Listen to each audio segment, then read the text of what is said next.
कब जानो हमारी साधना रंग ला रही, जब काम के वेग को, क्रोध के, मोह के, मद के, इन सब के वेगों को सह गए, कोई प्रभाव नहीं, अंदर से शांत।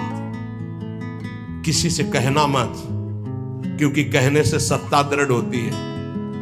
अंदर जो विकार आते हैं किसी से मत कहो, कोई भी क्रिया मत करो, शांत उस समय नाम जप करो, देखो अपने आप सब नष्ट हो जाएंगे।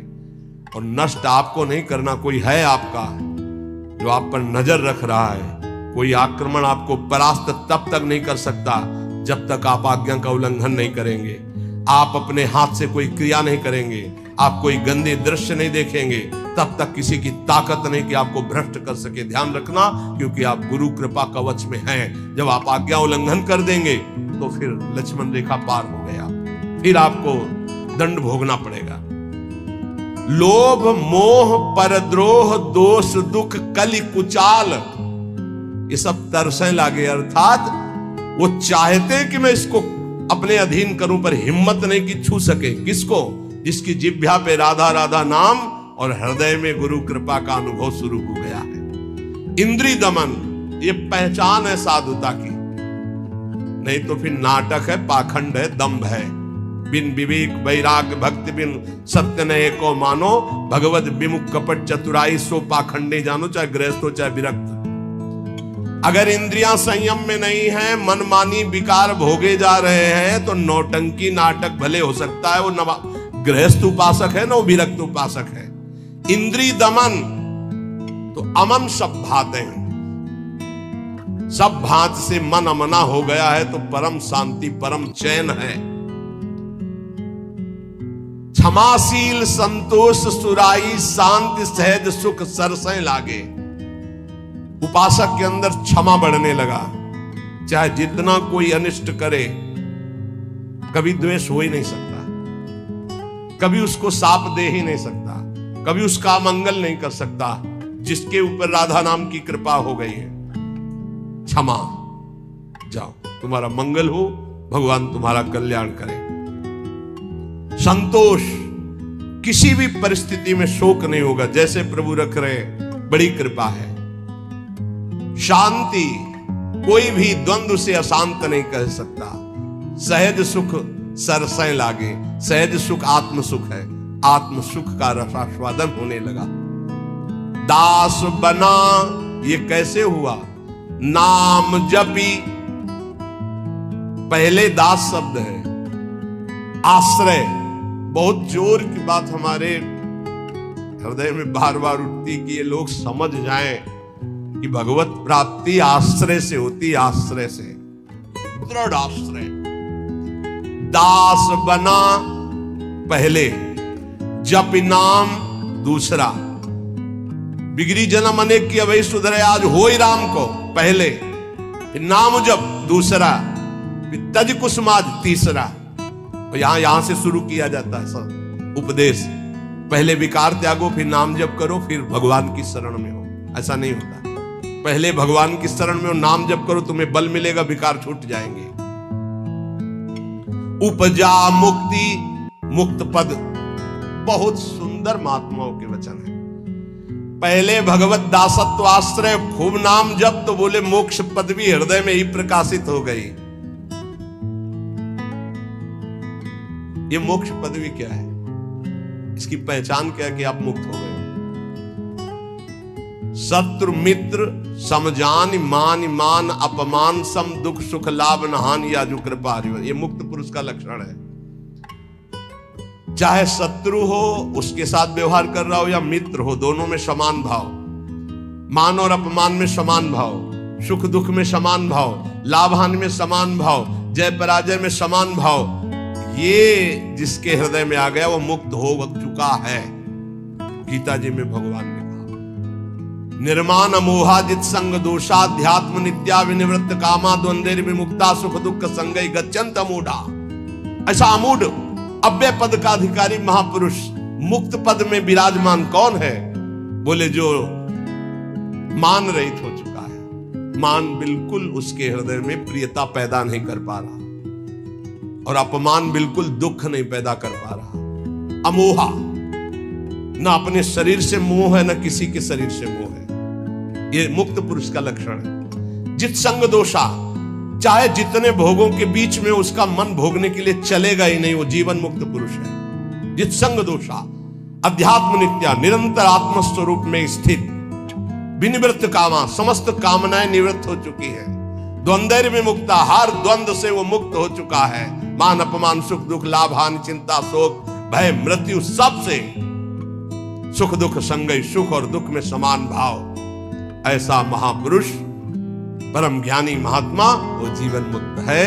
वो यहां कह रहे, दास बना पहुंचे मुकाम जे, आंखें कहत हवाला। साधु की पहचान चिकने गाल से नहीं, साधु की पहचान उसके नेत्र से होती है, सिर्फ नेत्र से। ऐसे तो मांस मछली खाने वाले के भी गाल चमकते देखे हैं कि वो बहुत ही चिकन, तो चिकनाहट को थोड़ी साध होता है, वो तो घी दूध से चिकनाहट आ जाती है। अच्छा खाओ पियो तो मांस चढ़ेगा, चिकना हो जाएगा शरीर। बोले बहुत चमक रहा है चेहरा, तो हम आपको दिखाएं कि विषयी पुरुष हो, चेहरा चमक रहा है, वो भजनानंदी है क्या? नहीं, वो खान पान का है चेहरा। दास बना पहुंचे मुकाम, तो आंखें कहत हवाला। अच्युत मुनि के आश्रम में जी उड़िया बाबा पहुंचे, गंगा के किनारे है, तो देखा, जी दृष्टि देखी, अरे अपने शिष्यों से कहा दौड़ो, ब्रह्मबोध संपन्न महापुरुष पधार रहे हैं। दृष्टि में पता चल, बोले दास बना पहुंचे मुकाम जे, तो आंखें कहत हवाला। आंखें परिचय बता देती है कि ये किस कोटि का महात्मा है। जीवन मुक्त है या प्रपंची है या विषयी है या साधक है या साधना की किस स्थिति में है, पहुंचा हुआ महापुरुष के नेत्र बताते हैं। दास बना पहुंचे मुकाम जे, आंखें कहत हवाला। जे दृष्टि में दृष्टि ऐसे मिली तो पता चल जाता है कि किस कोटि की स्थिति है। अब बता रहे हैं कि दो प्रकार की आंखें होती सिद्धों की। एक होती जो ज्ञान सिद्ध होता है, करुणा और मैत्री, ये दो आंखों में नहीं होंगी। करुणा और मैत्री नहीं हो, क्योंकि वो निर्मम निरहंकार अद्वितीय स्थिति को प्राप्त महापुरुष बिल्कुल शुष्क काष्ठवत हृदय, ना दया, ना करुणा, ना मैत्री, न द्वैत।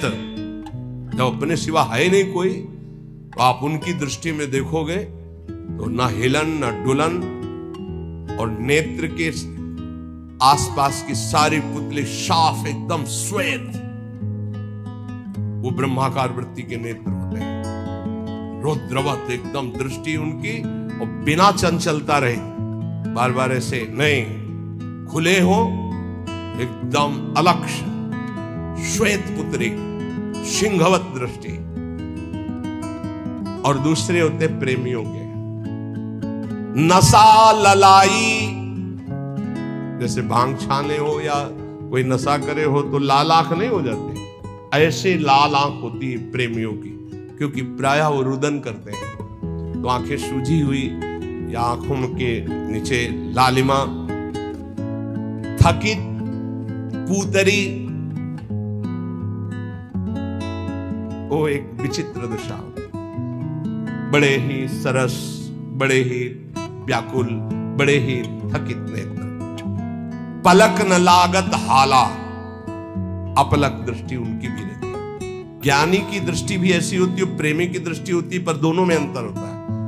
एक एकदम काष्ठवत शुष्क, मतलब वो शब्द अशुद्ध होगा, उदाहरण नहीं दिया जा सकता, जैसे खुली हुई मुर्दे की आंख, कोई हलन डुलन चलन कुछ नहीं। कई बार उड़िया बाबा को बाहरी लोगों ने समझा कि पधार गए हैं, ऐसी दृष्टि बस कुछ नहीं। और प्रेमी जनों की दृष्टि,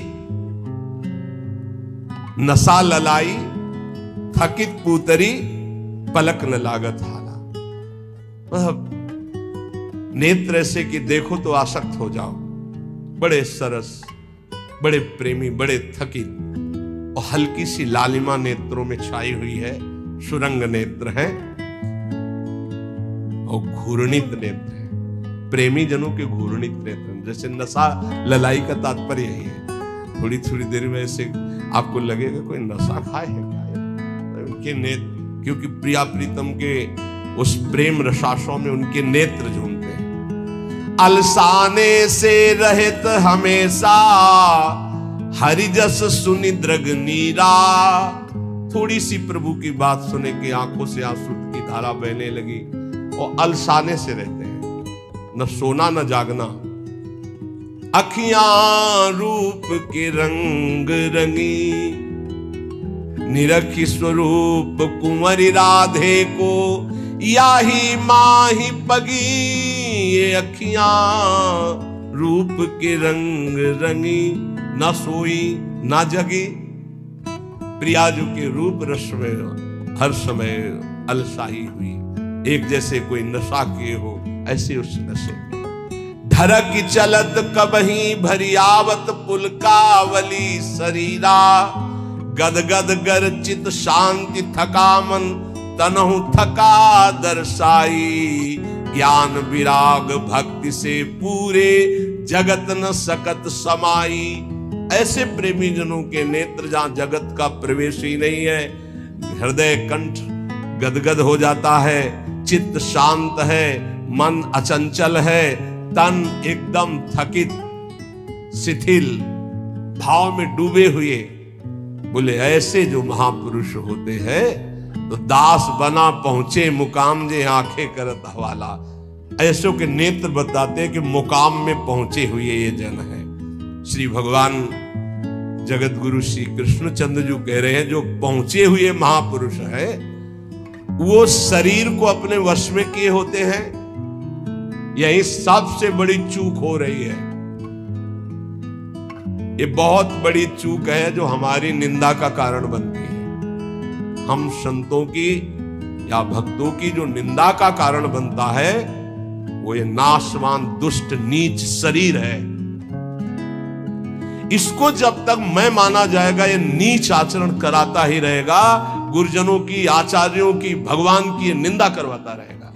एक शरीर से गलती होने पर समस्त साधुओं की तरफ लोगों की दृष्टि अश्रद्धा से हो जाती है। इसीलिए हमें लगता है कि अगर साधु बने तो मर के बने, उन्हें घर गृहस्थी में ब्याह करके अच्छा है, जीवन धर्म पूर्वक व्यतीत करे, अधर्म आचरण न करे। बहुत बड़ी त्रुटि समझो, एक गलती से लाखों लोगों की श्रद्धा संतों के प्रति नष्ट हो जाती है। भगवान कह रहे सिद्ध पुरुष के लिए कैसा होता है, निराशीर्यत चित्तात्मा त्यक्त सर्व परिग्रहा, शारीरम केवलम कर्म कुर्वन्नाप्नोति किल्बिषम। यत चित्तात्मा, जिसने अपने शरीर को अधीन कर लिया। प्रार्थना है सब साधकों से, कोई ऐसी चेष्टा मत करना जिससे भेष को गाली मिले। हमारा गति हो या दुर्गति हो तो ठाकुर जी जाने। कभी ऐसी जगह न खड़े होना, कभी ऐसी चेष्टा मत करना, कभी ऐसा संग मत करना। ये ध्यान रखो कि तुम्हारे से एक बहुत बड़ी धारा जुड़ी हुई है।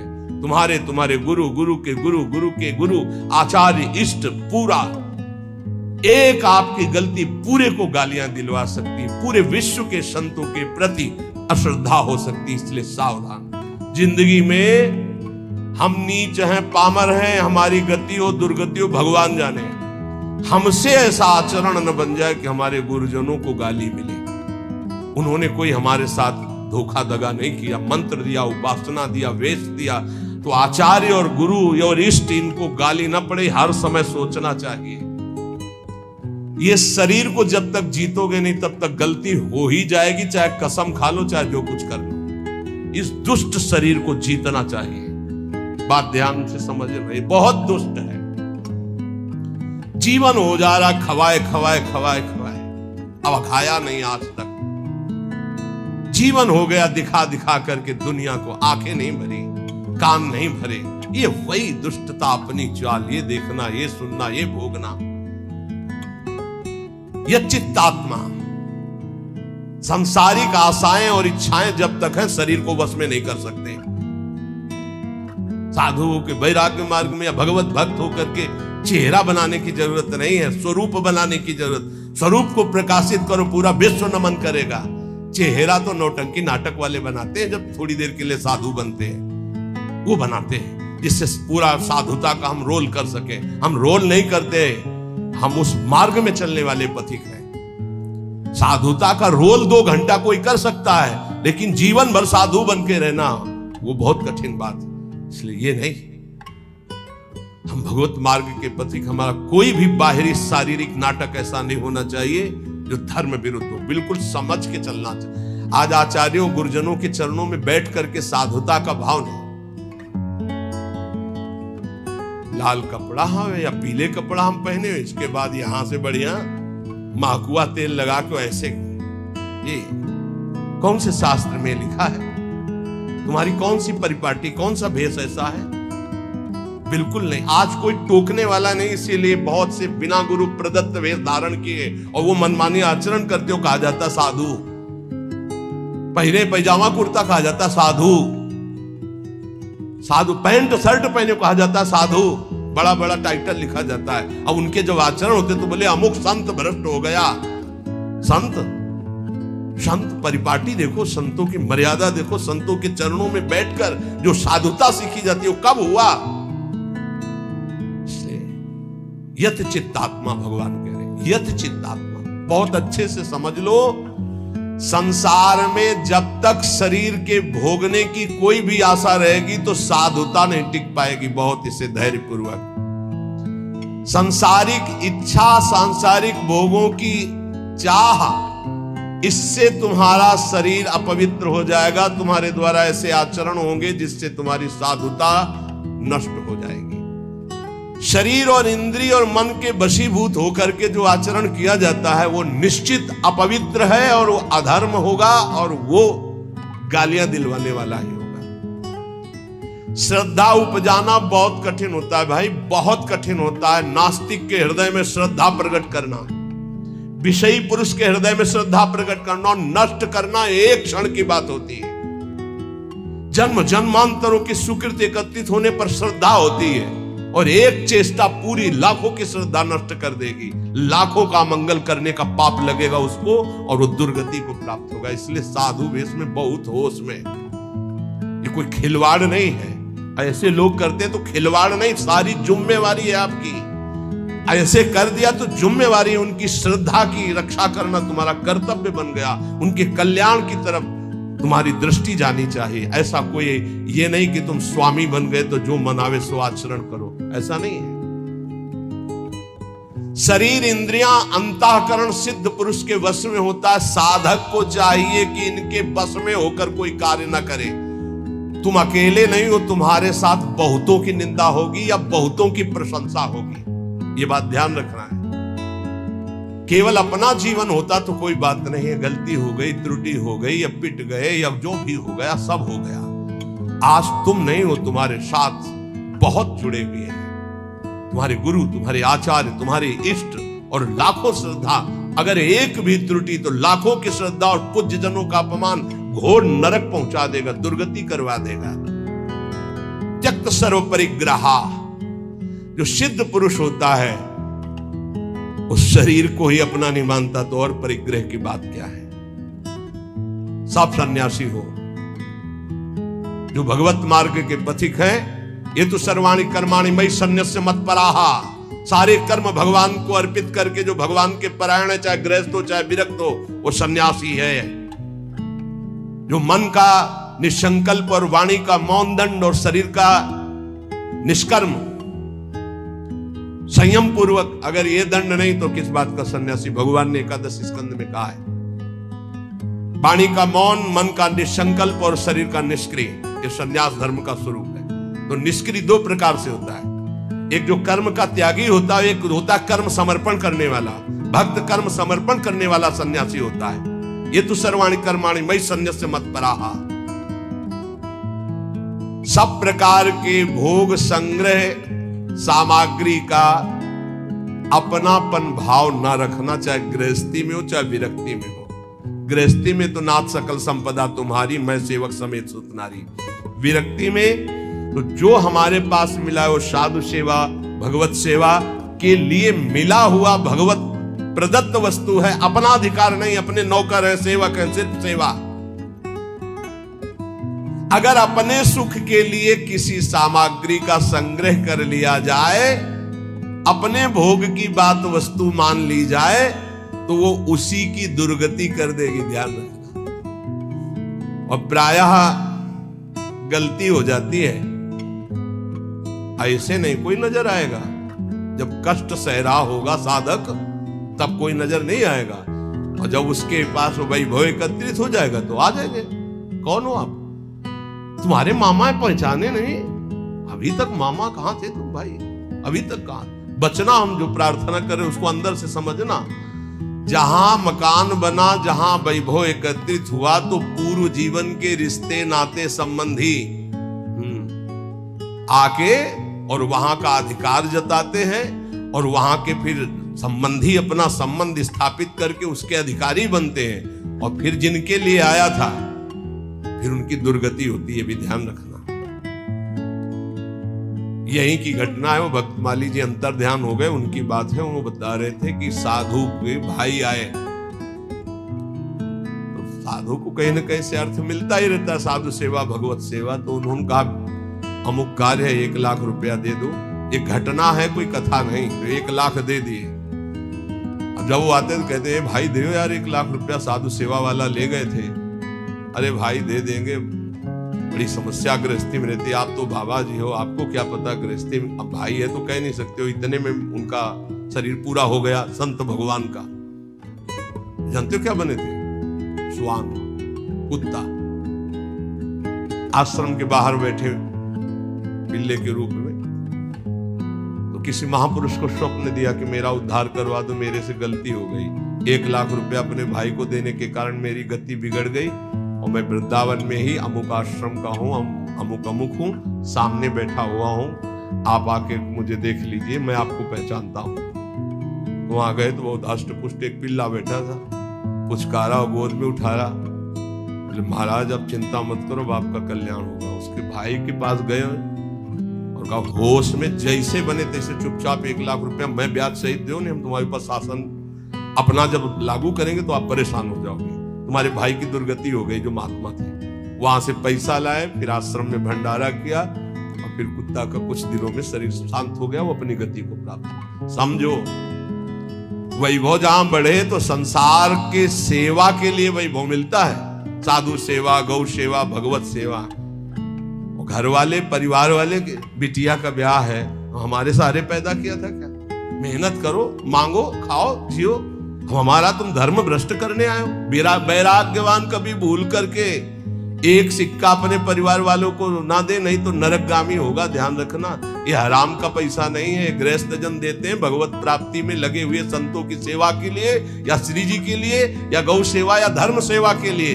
परिवार सेवा के लिए कोई कह के दे तो बात अलग है, कौन देता है परिवार सेवा? इसलिए किसी भी सामग्री को अपनी ना मानना, त्यक्त सर्व परिग्रह, ये भगवान का आदेश है। सिद्ध पुरुष में ऐसा नहीं होता, वो अपना न शरीर ही मानता है, न कोई वस्तु मानता है। लेकिन साधक के बात ध्यान रखे, उसके पास जो भी भगवत प्रेरित सामग्री आई है वो अपने लिए नहीं, सेवा के लिए आई है। ठाकुर सेवा, संत सेवा, भगवत सेवा, समाज सेवा। जो भोग बुद्धि से अपने लिए संग्रह करता है उसकी बुद्धि भ्रष्ट हो जाती है और वो पतित हो जाता है। बस ये बात है, अपने लिए नहीं। बहुत जोर का भगवान ने त्यक्त स्वर परिग्रह का भाव बताया है कि सिद्ध का यही लक्षण होता है। और ऐसे महापुरुषों के दर्शन किए प्रयागराज में, टाट की लंगोटी और एक बोरे का टाट ऐसे उड़े हुए, और ट्रक का ट्रक घी और चीनी और मैदा उतरता, ऐसे भंडारे चलते, पूछो मत।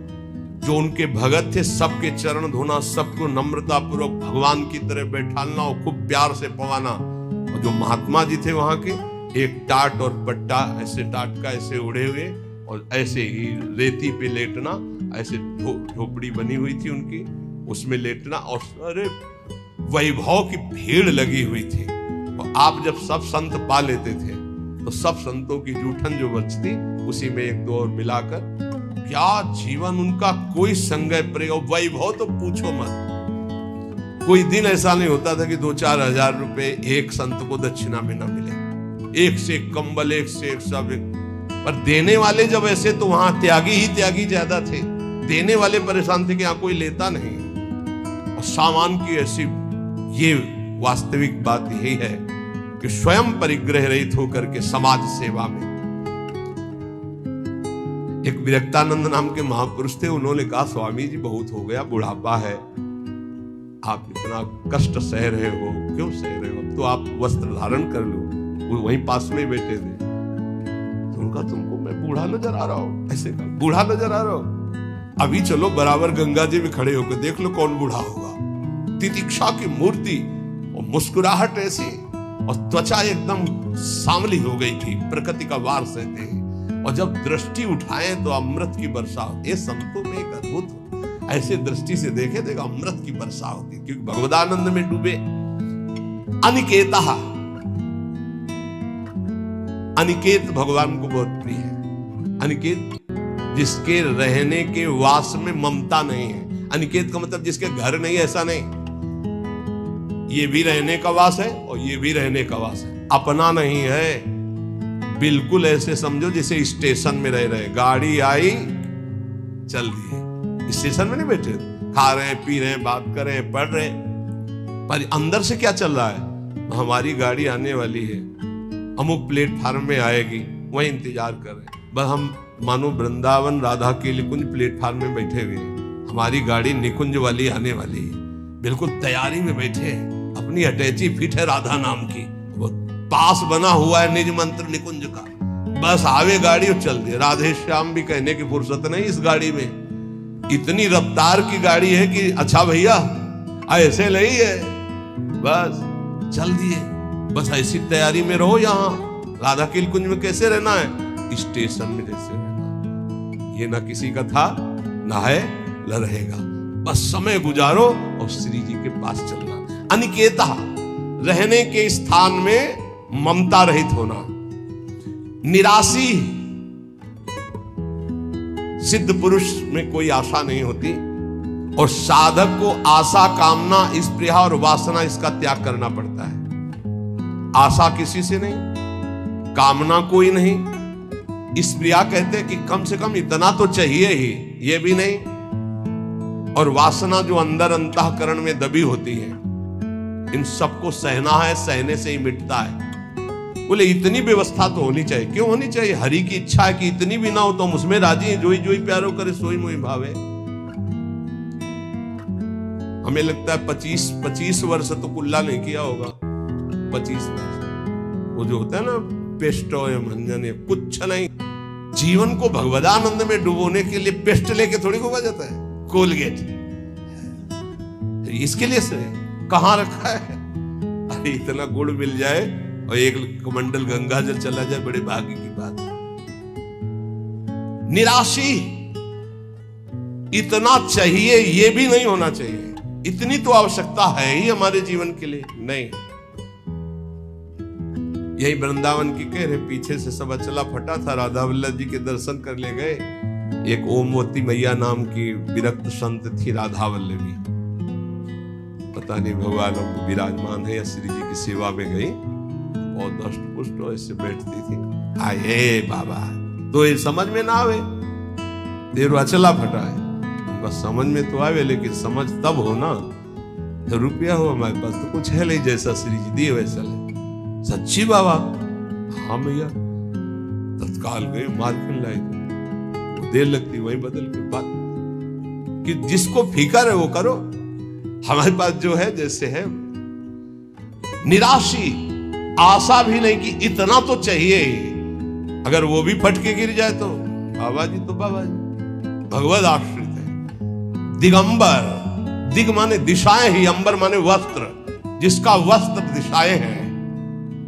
चलो व्यवस्था है तो पहले, नहीं है तो हमारी दिशाएं ही वस्त्र है, दिगंबर। और इसकी भी ट्रेनिंग हुई है।